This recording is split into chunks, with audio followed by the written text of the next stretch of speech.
kababayan, no? Dito tayo sa Mindoro. May mga karalista ngayon dito sa may Recto, kung saan ay naka-lockdown na po.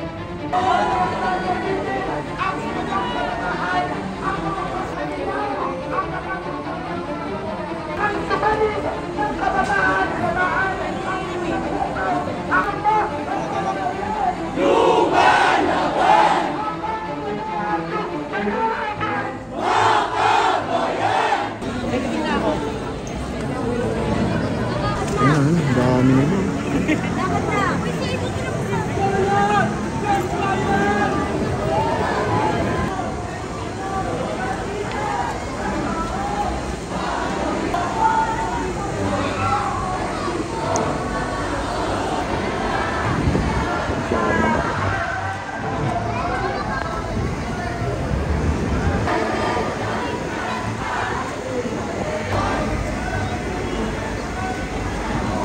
Medyo magulo po. Naku po mga kababayan, mukhang may nakalusot. May mga karalista ngayon dito sa may Recto, kung saan ay naka-lockdown nga po.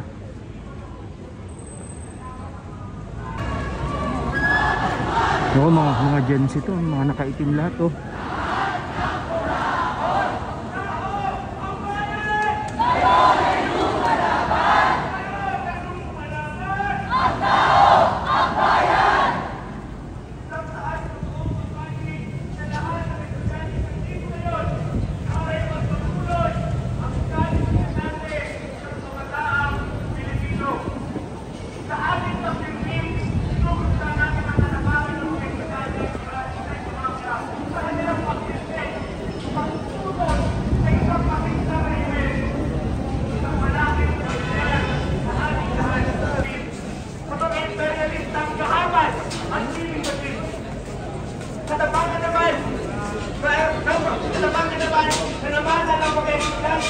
Noong first fighter storm sa paglaban ng mga kabataan, sa pamamalaan ng mga walkout, rally, educational discussion at pag-oorganisa para mapulat ang bayan na galit sa isang diktador.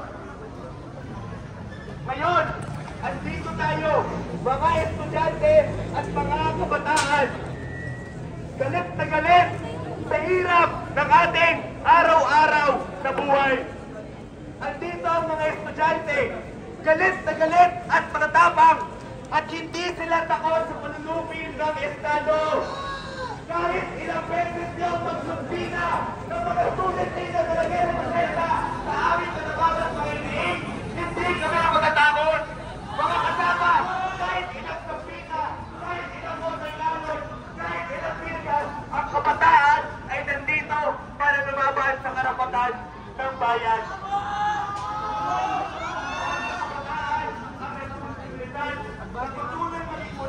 Imulat ang bayan. Ang bayan na tutulong at ang bayang kami. Bayan hanggang ngayon ay sinasamantala sa mga tao na may gusto lamang ng kapangyarihan. Ang taong ito ay makasaysayan para sa estudyante at para sa buong mundo. Lahat tayo sa buong mundo pinaglaban ang ating mga karapatan. Ngayon, ang kolektibo galing sa bayan na walang tao sa bumuna, sa korupsyon, at babas at iwalay. Ang tao! Ang bayan! Ngayon ay lumalaban! Ngayon ay lumalaban! Ang tao! Ang bayan! Lahat ng kurangos! Lahat ng kurangos! Lahat ng kurangos! Pagkamat umulan ngayong araw, pagpapatuloy po ng mga kabataan ng kanilang protesta kontra korupsyon. Babahain po namin ang Mindoro sa mga susunod na araw ng protesta at limang ng ating bansa. At patuloy dito ang ikaw sa mismong bilang ng mga kabataan ng kilos kontra korupsyon na hindi masito. Sa mga kasilidad sa pinagalawan natin, ilan po ang mga SUC, ilan ang mga pusare, kulang ang mga silid-aralan, at kulang ang mga equipment sa mga laboratory nila. Dahil din nakakulisan ng kwento, kulang ang mga authentic at organizational organizational basis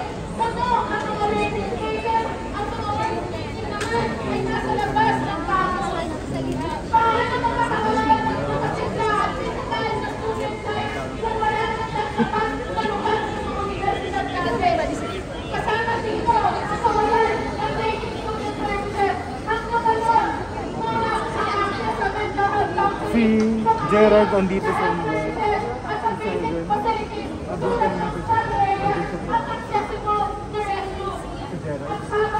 Kulang ang pondo. Sobrang bigat naman ng academic workload dahil sa sistemang nakampon sa output-based learning. Isang edukasyon, komersyalisado, kolosyan at sensitibo. Kaya ngayon, ang panawagan natin, edukasyon, prinsipyo, sa kamara at tunay na para sa bayan. Sa gitna ng crisis, hindi tayo titigil. Tayo ang pag-asa ng bayan at higit pa ron, tayo ang lakas nito. Magpatuloy tayo sa pagkilos, sa pag-iit at sa pagkakaisa. Dahil ang kapatang nagkakaisa, hindi kailanman matigilan. Kaya sabay-sabay, Kabataan! Pag-asa ng bayan!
Bayan! Kabataan! Kabataan! Pag-asa ng bayan! Para i-realize na ang mga kabataan. Magkakabador ng mga kabataan.